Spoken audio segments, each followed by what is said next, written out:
বিস্ময়কর এই পৃথিবীতে কত অদ্ভুত রকমের ফল, ফুল, লতাপাতা এবং উদ্ভিদ রয়েছে তা আমাদের হয়তো অনেকেরই অজানা। আজকের পুরো ভিডিওতে আপনাদেরকে এমনই কিছু বিস্ময়কর উদ্ভিদ দেখাবো। প্রথমেই একটা বিশাল বড় বেগুন গাছ দেখাচ্ছি।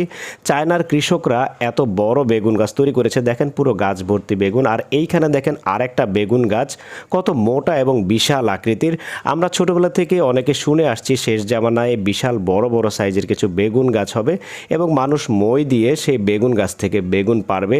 আসলে বাস্তবে এই জিনিসগুলো এখন আমাদের চোখে দৃশ্যমান হচ্ছে। দেখেন বিশাল বড় সাইজের বেগুন গাছ আর অনেকগুলো বেগুন ধরেছে, বেশ বড় বড়। যাই হোক, এরপর আপনাদেরকে দেখাচ্ছি এই অদ্ভুত গাছটার কাছে যদি ম্যাচের কাঠি নেওয়া হয়, মুহূর্তের মধ্যে ম্যাচের কাঠিটা জ্বলে ওঠে। এই গাছের গোটার সংস্পর্শে ম্যাচের কাঠি রাখা হলে জ্বলে ওঠে। তার কারণ হচ্ছে এই গাছের গোটা হয়তো বা কিছুটা উত্তপ্ত হয়ে থাকে তার জন্য। তারপর দেখেন এইখানে এমন একটা গাছের উদ্ভিদ দেখাচ্ছি